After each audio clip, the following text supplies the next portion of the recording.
কোনোদিন যদি দেখি তুই কোনো বড় লোকের মেয়ের সাথে কথা বলছিস, তাহলে সেই দিনই কিন্তু তুই শেষ। আচ্ছা, তোর সবই ঠিক আছে, কিন্তু তুই আমাকে সন্দেহটা কেন করিস?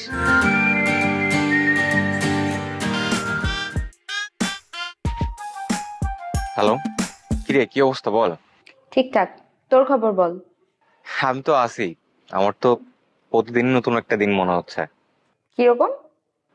এই যে প্রতিদিন নতুন একজন ব্যাটসম্যানকে ফেস করতেছি। আমাদের ওখানের ক্রিকেট আর এখানে ক্রিকেটের মধ্যে আসলে অনেক পার্থক্য আছে রে।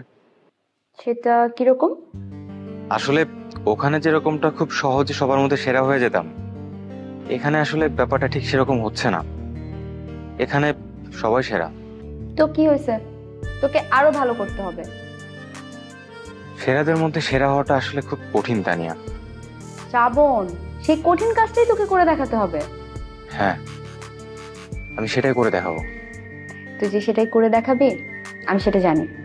কারণ আমার কাছে তুই আছিস। ওরে বাবা, তুই তো দেখি রোমান্টিক হয়ে গেছিস। আরে না, আমার কেন জানি মনে হয় তুই সবসময় আমার কাছে আছিস। মনে হয় না, এটাই কিন্তু সত্যি। কোনোদিন যদি দেখি তুই কোনো বড় লোকের মেয়ের সাথে কথা বলছিস, তাহলে সেই দিনই কিন্তু তুই শেষ। আচ্ছা, তোর সবই ঠিক আছে, কিন্তু তুই আমাকে সন্দেহটা কেন করিস? এটা সন্দেহ না শ্রাবণ, তাহলে কি? তুই বুঝবি না। আচ্ছা, আমার বোঝা লাগবে না, তুই বুঝলেই হবে। যাই হোক, তুই রাজশাহী আসবি কবে? আসবো, এই 10 দিন পর একটা ছুটি আছে, তারপরে চলে আসবো।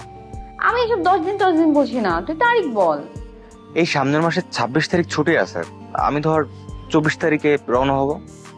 26 মার্চের ছুটি, 24 তারিখে আসবি। আজকে 16 তারিখ। আচ্ছা ঠিক আছে, মনে থাকে জানো তুই 24 তারিখে আসবি। আমি স্টেশনে যাব তোকে নিতে। আচ্ছা ঠিক আছে, আসিস। তুই কি বাইরে?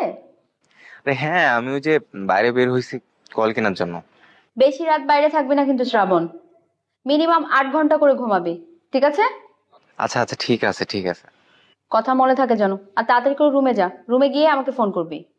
আচ্ছা, রাখি এখন তাহলে। হ্যাঁ, তুমি শ্রাবণ ভাইকে খুব ভালোবাসো তাই না? হ্যাঁ, ভালোবাসবো না কেন? ওকে যে আমি ভালোবাসি এটা আমাদের ক্যাম্পাসের সবাই জানে, আমার ফ্রেন্ড সার্কেল সবাই জানে। শ্রাবণও আমাকে অনেক ভালোবাসে, কিন্তু আমার বন্ধুগুলা এত হারামি। ওরা সব সময় কোনো না কোনো একটা রিজন দেখায় আমার আর শ্রাবণের ঝগড়া বাঁধায় দিত। আমি জানি এটাও ওদের ভালোবাসা, কিন্তু একটা বিষয় কি জানো, শ্রাবণ যখন এখানে ছিল অনেক ভালো খেলতো, রাজশাহী ডিভিশনে খেলছে, অনেকবার ম্যান অফ দ্য ম্যাচ হয়েছে। আর এখন ঢাকায় ও তো শেখ জামানের চান্স পেয়েছে, তুমি শুনছি না? হ্যাঁ, শুনেছিলাম। দোয়া করো ও যেন জাতীয় দলে তাড়াতাড়ি চান্স পেয়ে যায়। আমি জানি আমার শ্রাবণ একদিন বাংলাদেশের পোস্টার বয় হবে। বুঝতে পেরেছি, তুমি রিলেশনশিপে অনেক লয়াল।